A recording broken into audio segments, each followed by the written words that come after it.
कल्पना व्यवहारे फाउंडेशन प्रस्तुत करत आहे सखा आत्मसंवाद. संपादिका वैशाली व्यवहारे देशपांडे. आत्मसंवाद म्हणजे नेमकं काय?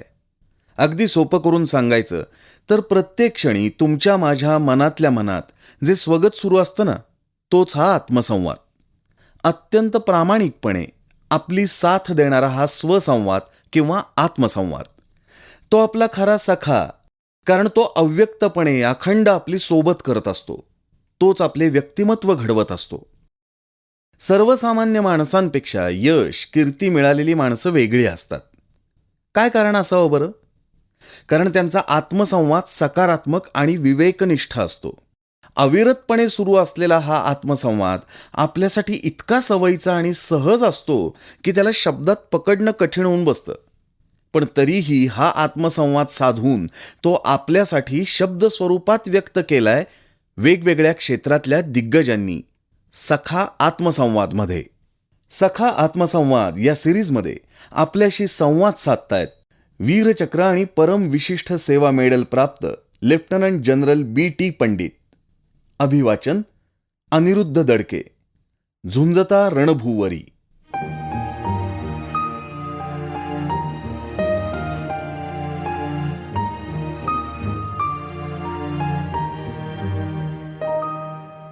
रात्रंदिन आम्हा युद्धाचा प्रसंग. ही ओळ सैन्य दलातील कोणत्याही सैनिकासाठी 24/7 लागू होते. पण युद्धकाळात दिवसाचे 24 तासच काय, तर या 24 तासातील प्रत्येक क्षण आत्यंतिक महत्वाचा असतो. तुम्ही स्वतःशी संवादाच्या पलीकडे निघून गेलेले असता. खरं सांगायचं तर तेव्हा तुम्ही स्वतःच्याही पलीकडे पोहोचलेले असता. माझी मातृभूमी, माझे जवान, माझे टास्क आणि माझ्या देशाच्या सीमेचं संरक्षण, हाच भाव आणि हाच विचार तुमच्या मनात अत्युच्च पातळीवर असतो. जेव्हा तुम्ही स्वतःपेक्षाही स्वतःच्या मातृभूमीच्या सन्मानाचा, करोडो देशबांधवांच्या रक्षणाचा विचार करून युद्धात उडी घेता, तेव्हा तुम्ही स्वतःला कधीच विसरलेले असता. मी एक बिंदू बनून हजारो सैनिकांच्या शौर्यसागराचा भाग बनतो. असाच एक एक बिंदू मिळून शक्तिशाली लाट बनते. त्या लाटेनं आपल्या तडाख्यानं शत्रूला नेस्तनाबूत केल्याच्या इतिहासाचा मी एक भाग आहे.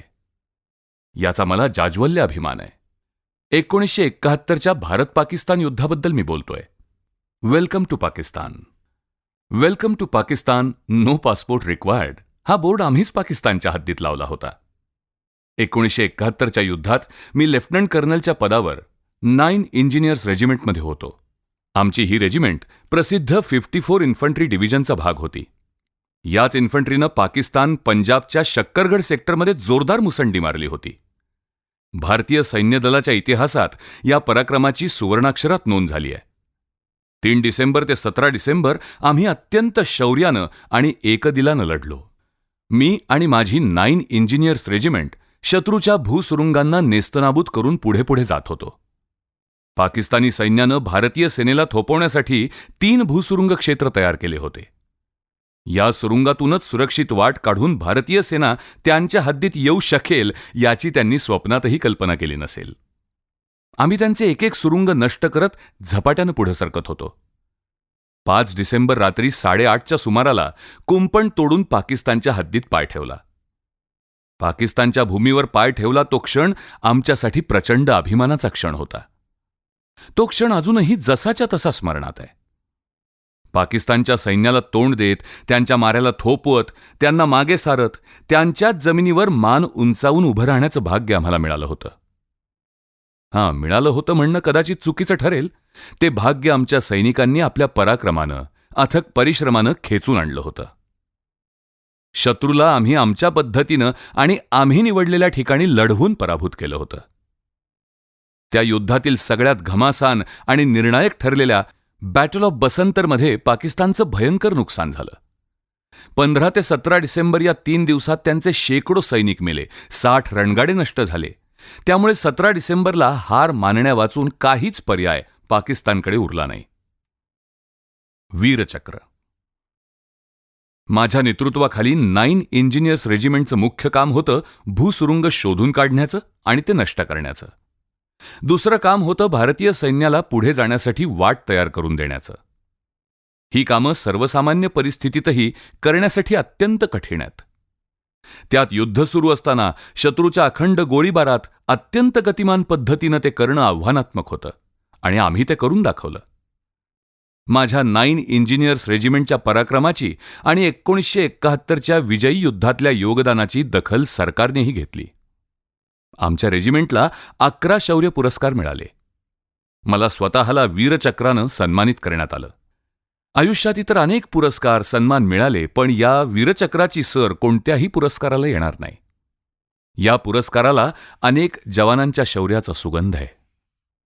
या आनंदाला अपरिहार्यपणे दुःखाची झालर होतीच. डायरेक्ट हिटमुळे माझं कमांड पोस्ट नष्ट झालं. माझी जीप, ड्रायव्हर, सिग्नल ऑपरेटर गेले, पण मी मात्र ईश्वरी कवच धारण केल्याप्रमाणे वाचलो. बुलेट किंवा बॉम्बवर तुमचं नाव नसेल तर तुम्ही सुखरूप वाचता हे पुन्हा एकदा सिद्ध झालं. माझ्या रेजिमेंटचे 4 ऑफिसर्स आणि 20 सैनिक वीरगतीला प्राप्त झाले. माझा अत्यंत जवळचा मित्र मी या युद्धात गमावला. या सगळ्यांच्या चितांना अग्नी देण्याचं काम कमांडिंग ऑफिसर या नात्यानं मला करावं लागलं. हे दुःख खूप मोठं होतं. युद्धाची सुरुवात. भारताच्या सीमेवर कुरापती काढण्याची पाकिस्तानची जुनी सवय आहे. मे 1971मध्ये 9 इंजिनियर्स रेजिमेंटचा कमांडिंग ऑफिसर म्हणून मी सूत्र हातात घेतली, तेव्हाच मला भारत-पाक युद्धाची कुणकुण लागली होती. आमची रेजिमेंट तेव्हा जम्मूला होती. आम्हाला लगेच लखनौला जाण्याचा आदेश मिळाला. लखनौ हे आमचं पीस टाईम लोकेशन म्हणजे शांततेच्या काळातलं ठाणं होतं. आता जरी शांती असली तरी नजीकच्या काळात लढाईवर जायला मिळणार याची ही नांदी होती. त्यामुळे सगळ्यांनाच फुरण चढलं होतं. युद्ध व्हावं अशी कोणाचीच इच्छा नसली तरी प्रत्येक सैनिक अहोरात्र युद्धासाठी तयार असतो. आणि कोणत्याही सैनिकाला युद्ध सुरू असताना युद्धभूमीपासून लांब राहणं कदापिही मान्य नसतं. त्यावर्षी उत्तर प्रदेशात प्रचंड पाऊस कोसळला. सगळ्या नद्यांना पूर आले. जनजीवन विस्कळीत झालं. अशा आणीबाणीच्या परिस्थितीत मदतीसाठी सैन्याला पाचारण करण्यात आलं. त्यामुळे सप्टेंबर महिन्यापर्यंत आमचं ट्रेनिंग विसरून आम्ही उत्तर प्रदेशची परिस्थिती पूर्वपदावर आणण्यासाठी झटत होतो. हजारो पूरग्रस्तांना आम्ही मदत करू शकलो. त्यानंतर जो काही थोडा वेळ मिळाला त्यात मी आमच्या रेजिमेंटला ट्रेनिंग दिलं.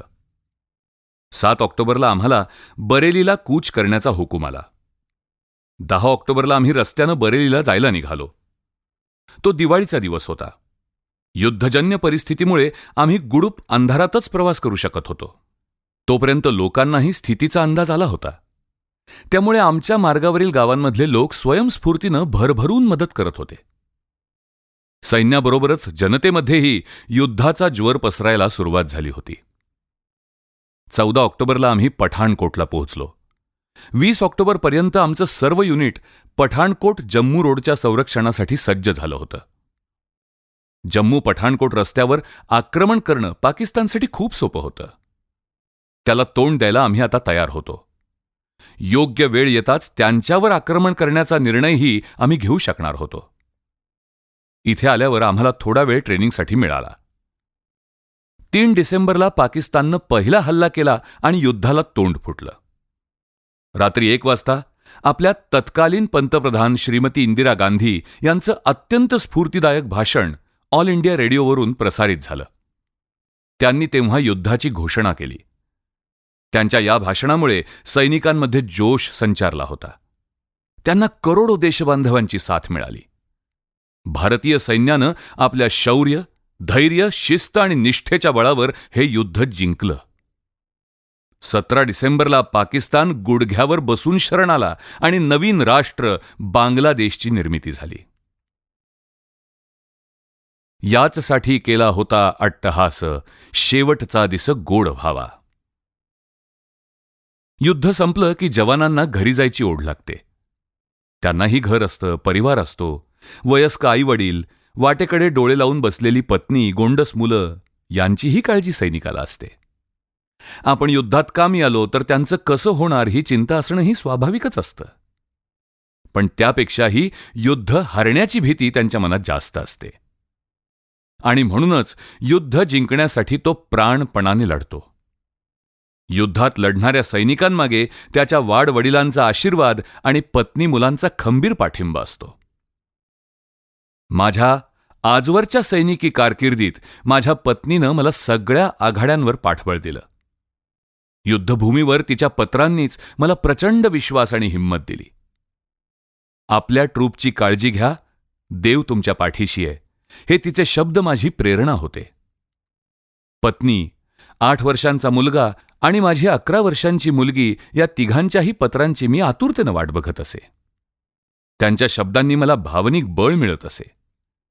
मी प्रत्यक्ष युद्धात बॅटल फ्रंटला सहभागी होतो, तर माझी पत्नी लखनौला होम फ्रंट सांभाळत 120 कुटुंबांची काळजी घेत होती. कमांड हॉस्पिटलमधल्या जखमी सैनिकांची विचारपूस करत होती. ती फक्त माझाच नाही तर माझ्या सर्व युनिटचा आधार होती. 11 जानेवारीला मला 6 दिवसांची सुट्टी मंजूर झाली. मी ट्रेननं लखनौला यायला निघालो. मी स्टेशनवर उतरलो तेव्हा मला अतुलनीय शौर्याबद्दल वीरचक्र मिळाल्याची बातमी कळली. वीरचक्र मिळवण्याच्या उद्देशानं लढलो नसलो तरी आपल्या कार्याची दखल घेतली गेली याचं अतीव समाधान वाटलं. हा पुरस्कार माझ्या एकट्याचा नव्हता. माझ्या संपूर्ण युनिटला मिळालेला तो मानाचा मुजरा होता. आमच्या युनिटसाठी ही अत्यंत अभिमानाची आणि आनंदाची बातमी होती. वृत्तपत्रात ही बातमी छापून आल्यामुळे लखनौमध्ये ही वार्ता लगेच पसरली. घरी पोहोचल्याबरोबर माझी मुलगी मला बिलगून रडायला लागली. माझ्याही डोळ्यात पाणी होतं. ती म्हणत होती, मला खूप आनंद झालाय, पण मला कळत नाहीये की मी का रडतेय. तिचे शब्द ऐकून मला माझ्या डोळ्यातल्या पाण्याचा अर्थ समजला. ते फक्त आनंदाश्रू नव्हते, त्यात माझ्या जवानांच्या बलिदानाची आठवण आणि कृतज्ञता होती. सैन्यातील जबाबदाऱ्या. माझ्या आयुष्यात मी अनेक मोठमोठ्या जबाबदाऱ्या पेलल्या.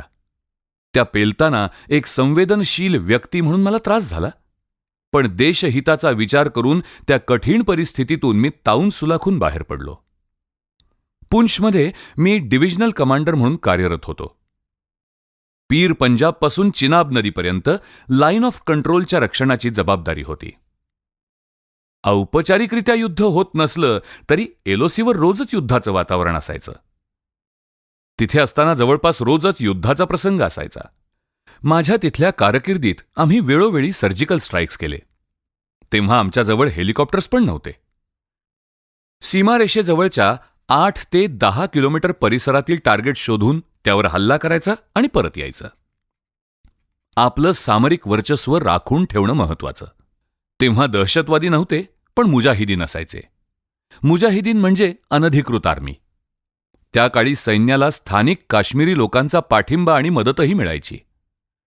आता मात्र काश्मीरची स्थिती आणि तिथली राजकीय आणि सामाजिक समीकरणच बदलली आहेत. परिस्थिती अत्यंत स्फोटक बनली आहे. त्यामुळे तिथल्या प्रश्नांची उत्तरं शोधणं खूप कठीण झालंय. 1965 साली मी नागालँडमध्ये गोरिला बंडखोरांचा प्रश्न सोडवण्यासाठी कार्यरत होतो. त्यांनी नागा आर्मी तयार केली होती. नागा बंडखोर गनिमी काव्यात तरबेज होते. ते अतिशय सुसूत्रपणे आणि नियोजनबद्ध आक्रमण करायचे. त्यांचा बिमोड करणं फारसं कठीण गेलं नाही. खरा त्रास झाला तो पंजाबमध्ये. तिथली परिस्थिती अगदीच वेगळी होती.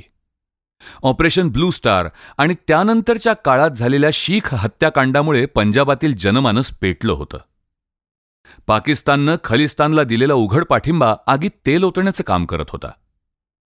पंजाब पोलीस शौर्यानं परिस्थितीशी लढत होते, पण भारतीय सैन्याची सक्रिय कारवाई मागं घेण्यात आली होती. ह्युमन राईट्सचे लोक मात्र पोलीस आणि सैन्याचं काम आणखीनच कठीण करून ठेवत होते. पंजाबमधील कायदा, सुव्यवस्था आणि न्यायव्यवस्था कोलमडून पडली होती. सर्वसामान्य माणसाला अतिशय असुरक्षित वाटत होतं. राजकीय कारणांमुळे पडद्यामागे राहून सूत्र हलवावी लागत होती. अशा कठीण परिस्थितीत माझं लेफ्टनंट जनरल म्हणून प्रमोशन झालं आणि सिनियर मोस्ट आर्मी कमांडर म्हणून पंजाबमध्ये पोस्टिंग झालं. पंजाबातील परिस्थिती हाताळताना मला कायद्याच्या चौकटीत अक्षरशः तारेवरची कसरत करावी लागली. या काळात काही असे निर्णय घ्यावे लागले आणि काही अशा ॲक्शन्स घ्याव्या लागल्या की प्रश्न पडावा, नैतिकतेच्या आधारावर ते चूक होतं की बरोबर. त्याचा मला मानसिक त्रासही झाला. पण तिथली परिस्थिती हळूहळू पूर्वपदावर आली. खलिस्तानवाद्यांचा बिमोड झाला आणि आपण केलं ते बरोबरच होतं याची खात्री पटली. पंजाबमधील निरपराध नागरिकांचं आयुष्य सुरळीत करण्याचं आणि भारताचे तुकडे होऊ न देण्याचं मोठं काम त्या निर्णयामुळे झालं होतं. पंजाबच्या कामगिरीबद्दल मला परम विशिष्ट सेवा मेडल आणि महाराष्ट्र गौरव पुरस्कार मिळाला. माझ्या सैन्यातील जवळपास 40 वर्षांच्या सर्व्हिसमध्ये नागालँडमध्ये गोरिला वॉर, लडाख क्षेत्र, राजस्थान सीमा आणि पंजाबमध्ये खलिस्तानी अतिरेक्यांविरुद्धच्या कारवाईत माझा सक्रिय सहभाग होता. 1986 मध्ये राजस्थानच्या सीमेवर ऑपरेशन ब्रॅन स्टॅक्ससाठी मला त्रिवेंद्रमहून 5,000 सैनिक राजस्थानमध्ये न्यायचे होते. खरं तर भारतीय सैन्याचा नियमितपणे होणारा सराव तिथे सुरू होता, पण त्याचं यावर्षीचं स्वरूप जरा मोठं होतं. पाकिस्तानला ती युद्धाची सुरुवात वाटत होती, त्यामुळे युद्धसदृश स्थिती निर्माण झाली. त्यामुळे तेव्हा मी सर्वसामान्य नागरिकांचा रेल्वे प्रवास बंद ठेवून सर्व गाड्या फक्त जवानांसाठी उपलब्ध करून दिल्या, कारण दुसरा पर्यायच नव्हता. आमचे 30-40 ऑफिसर्स स्टेशनवरील लोकांशी बोलून त्यांना परिस्थितीचं गांभीर्य समजावून सांगत होते. लोकांनीही भारतीय सेनेला साथ दिली. आम्हाला शुभेच्छा देण्यासाठी लोकांची चढाओढ सुरू होती. मी जिथे जिथे गेलो तिथे तिथे मला स्थानिक लोकांचा पाठिंबा आणि साथ मिळाली. भारतीय जनतेचे आभार मानावे तेवढे कमीच आहेत. प्रत्येक आणीबाणीच्या परिस्थितीत संपूर्ण भारत सैन्याच्या मागे खंबीरपणे उभा असतो. त्यामुळेच जवानांचं मनोबल टिकून राहतं. Military command. सैन्यामध्ये कमांडरची जबाबदारी त्याची एकट्याची असते. सल्लागार आणि हुकुमानुसार काम करणारे पुष्कळ असतात, पण शेवटी जबाबदारी फक्त कमांडरची. लक्ष साध्य करण्यासाठी काहीही किंमत देण्याची तुम्हाला मानसिक तयारी ठेवावी लागते. मनुष्यहानी होऊ शकते याचीही मानसिक तयारी ठेवावीच लागते. जिकडे तिकडे जीवघेणा गोळीबार सुरू असताना मानसिक संतुलन कायम ठेवावं लागतं. कोणत्याही अवघड परिस्थितीत सैनिकांचं मनोबल कमी होऊ नये हे कमांडरचं परमकर्तव्य असतं. त्याचा करारीबाणा कमी होता कामा नये. एकदा आपलं उद्दिष्ट स्वच्छपणे डोळ्यांसमोर दिसायला लागलं की काळजी करण्याचं कारण उरत नाही. इथे प्रत्येक वेळेस स्वतःला सिद्ध करावं लागतं. दुसरी संधी मिळणं अशक्यच. त्यामुळे मिळालेल्या संधीचं सोनं करणं एवढंच आमच्या हातात असतं. अभी नहीं तो कभी नहीं हा ॲटिट्यूड प्रत्येक क्षणी जागा ठेवावाच लागतो. प्राथमिकता नेहमीच देशाच्या सुरक्षिततेला, त्यानंतर आपल्या जवानांचा सन्मान, कल्याण आणि त्यांची सुरक्षा, सर्वात शेवटी स्वतःचा विचार ही आमची शिकवण असते. Safety, honour and welfare of my country comes first, always and every time. Honour, safety and welfare of my men comes then. My own welfare and safety comes last, always and every time. माझी जडणघडण. माझं गाव यवतमाळ जवळचं एक छोटं खेड. मी शिक्षणासाठी 2-3 वर्ष नागपूरला मावशीकडे राहिलो. त्यावेळी मी राष्ट्रीय स्वयंसेवक संघाच्या शाखेत जात असे. परमपूज्य गोळवलकर गुरुजींनी एक दिवस मला विचारलं, पुढे काय करणार? मी म्हणालो NCC जॉईन करेन. तर ते लगेच म्हणाले, मिलिटरीत जाणार का? सैन्यात भरती होण्याचं पहिलं बीज त्यांनी माझ्या मनात रोवलं. माझ्या वडिलांची यवतमाळला बदली झाल्यामुळे इयत्ता 9वी, 10वी, 11वी मी यवतमाळला शिकलो. 1948 मध्ये गांधी हत्येनंतर संघानं केलेल्या सत्याग्रहात मला सामील करून घेऊ नका असा निरोप गुरुजींनी पाठवला होता, कारण त्यामुळे माझ्या मिलिटरीत जाण्याच्या मार्गात अडथळा येण्याची शक्यता होती. प्रत्येक स्वयंसेवकाकडे गुरुजींचं किती बारकाईनं लक्ष असायचं याचं हे उदाहरण आहे. 15 ऑगस्ट 1947ला पहिल्या स्वातंत्र्यदिनी युनियन जॅक खाली उतरवून तिरंग्याला सलामी देताना मी स्काउट कॅप्टन होतो. 26 जानेवारी 1950 मध्ये प्रजासत्ताक दिनी मी NCCचा सार्जंट मेजर झालो. त्यावेळी रझाकारांच्या अत्याचाराला प्रत्येक गाव बळी पडत होतं, पण आम्ही त्यावेळी यवतमाळमध्ये पेट्रोलिंग करत होतो. त्यामुळे रझाकारांची यवतमाळकडे डोळे वर करून बघायची हिंमत झाली नाही. याचं श्रेय साहजिकच आम्हाला मिळालं. या सगळ्या घटनांमुळे सैन्यात जाण्याचा माझा निर्णय पक्का होत गेला. माझा एक लांबचा भाऊ बर्मामध्ये इमर्जन्सी कमिशनमध्ये रुजू झाला होता. वहिनी आमच्याबरोबर राहायची. हेही एक कारण असेल सैन्याबद्दल आकर्षण वाटण्याचं. आमच्या 7 पिढ्यांआधी आमचे पूर्वज शिवाजी महाराजांच्या सैन्यात बल्लाळ या पदावर होते. त्याचीही पुण्याई माझ्या मागे असावी.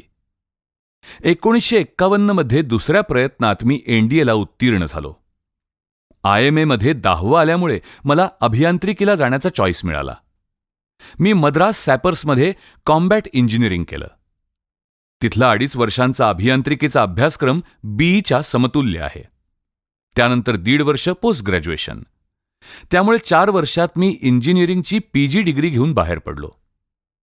माझ्या आईला तेव्हा कॅन्सर झाल्याचं निदान झालं होतं.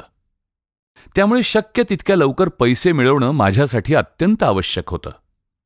मॅट्रिकमध्ये मेरिट लिस्टमध्ये मी 4था होतो. महाविद्यालयीन शिक्षणासाठी मला स्कॉलरशिप मिळाली होती. तरीसुद्धा माझ्या आईवडिलांनी मला सैन्यात भरती होण्याची परवानगी दिली. त्यांचे आशीर्वाद सदैव माझ्या पाठीशी होते. आमचा सैनिक परिवार. सैन्य दलातील वातावरण इतकं उत्साही, स्फूर्तिदायक आणि चैतन्यानं रसरसलेलं असतं की तुमच्या मनाला स्वार्थी, संकुचित विचार शिवत नाही. आमचं युनिट हे आमचं मोठं कुटुंब बनतं. या माझ्या विस्तारित कुटुंबाची काळजी मी आणि माझ्या पत्नीनं कुटुंब प्रमुखाच्या नात्यानं घेतली. त्या बदल्यात आम्हाला भरभरून प्रेम मिळालं. अजूनही देशात कुठेही गेलो तरी आम्हाला आमचे रेजिमेंटल कुटुंबीय आत्मीयतेनं भेटतात. 1959 मध्ये लग्न झाल्यानंतर जम्मूला आम्ही मातीच्या झोपडीत राहिलो. वीज नाही, पाणी नाही. साप, विंचू आणि इतर सरपटणारे प्राणी सहजपणे आसपास वावरत असायचे. पण अशा परिस्थितीतही माझ्या पत्नीनं तक्रार केली नाही. उलट आम्ही एकमेकांच्या पाठीशी खंबीरपणे उभे राहिलो. मुलांचं बालपण, शिक्षण तिच्याच देखरेखीखाली झालं. आमचे जावई एअरफोर्समधून एअर मार्शल या उच्च पदावरून नुकतेच निवृत्त झाले. मोठा मुलगा नौसेनेत व्हाईस ॲडमिरल या पदावर कार्यरत आहे. दुसरा मुलगा अमेरिकेत टेक्नॉलॉजीमध्ये उत्तम काम करतोय. या सगळ्यांचं श्रेय माझ्या पत्नीला जातं. सर्व्हिस फॅमिली असल्याचा आम्हाला कायमच अभिमान वाटत राहिलाय. मी स्वतःसाठी, माझ्या परिवारासाठी काही करू शकलो ही समाधानाची गोष्ट आहे. पण त्यापेक्षाही समाज आणि देशासाठी कर्तव्य निभावलं ही आमच्या कुटुंबासाठी अभिमानाची गोष्ट आहे. सैन्यात कधीच जात, धर्म, ऑफिसर, जवान असा कुठलाच भेदभाव होत नाही. सैन्याचा गणवेश हाच आमचा बंधुत्वाचा मंत्र आहे. सैन्यातील सेवा ही नोकरी नाही तर जीवनशैली आहे. निवृत्त जीवन. 1992 साली मी निवृत्त झालो. त्यानंतर पुण्याला स्थायिक झालो. तेव्हापासून मी निवृत्त सैनिकांसाठी सतत काम करतोय. माझी सैनिकांच्या आयुष्यातील दुसऱ्या करिअरसाठी त्यांना ट्रेनिंग देणं, त्यांच्या सैनिकी प्रशिक्षणाचा उपयोग देशासाठी कसा करता येईल याचं नियोजन करणं, सैनिकांच्या मुलांना शिक्षणाच्या संधी उपलब्ध करून देणं अशी सैनिक कल्याणाची कामं सतत सुरू असतात. आर्मी इन्स्टिट्यूट ऑफ टेक्नॉलॉजीचा मी पहिला डिरेक्टर होतो. ही सगळी कामं न संपणारी आहेत. आपल्या आयुष्यातील महत्त्वाची वर्ष देशासाठी आणि देशबांधवांसाठी देणाऱ्या जवानांचं उर्वरित आयुष्य सन्मान्य आणि सुखकर जावं ही सर्वांचीच जबाबदारी आहे असं मी मानतो. माझा स्वसंवाद. माझ्या जीवनातल्या अनेक प्रसंगांमध्ये माझा स्वसंवाद कसा होता हे व्यक्त करणं माझ्यासाठी जरा कठीण आहे. करून दाखवण्याचं कसब आमच्यात उपजत असतं आणि बोलून दाखवायचं नाही ही आम्हाला मिळालेली शिकवण असते. आमच्या विचारांची गती सर्वसामान्य माणसापेक्षा कैक पटीनं जास्त असते, कारण आम्हाला चुकण्याची मुभा नाही. आमच्या आणि इतर नागरिकांच्या भावना मात्र सारख्याच असतात. आमच्या संवेदना कदाचित जास्त तीव्र असतात. कुठल्याही आपत्कालीन परिस्थितीत स्वतःच्या प्राणाची पर्वा न करता प्रत्येक व्यक्तीला वाचवण्याचा आम्ही प्रयत्न करतो. हे कार्य फक्त कर्तव्य म्हणून करणं केवळ अशक्य आहे. त्यासाठी दुसऱ्याच्या जीवाची कदर असावी लागते. म्हणूनच स्वकेंद्रित जगणाऱ्या नागरिकापेक्षा स्व विसरून जगणारा सैनिक मला खरा माणूस वाटतो. सैनिकाचं कर्तव्य हाच तर त्याचा स्वसंवाद आहे. कर्तव्य पूर्ण करताना जीवाची बाजी लावणं हे अत्यंत अवघड काम आहे. ज्याचा आतला आवाज आणि कर्तव्य यात तफावत नाही, तोच माणूस स्वतःला पणाला लावू शकतो. माझा स्वसंवाद माझ्या कामातून व्यक्त होतो. भारतीय सैन्याच्या वर्दीत एक जादू आहे. ही वर्दी जो परिधान करतो तो केवळ स्वतःसाठी जगणं विसरतो आणि देशाचा बनून जातो. मी या जादूच्या दुनियेत आयुष्य घालवलंय. त्या जादूचा प्रभाव माझ्या अंतापर्यंत माझ्या आयुष्याचा अविभाज्य घटक असेल.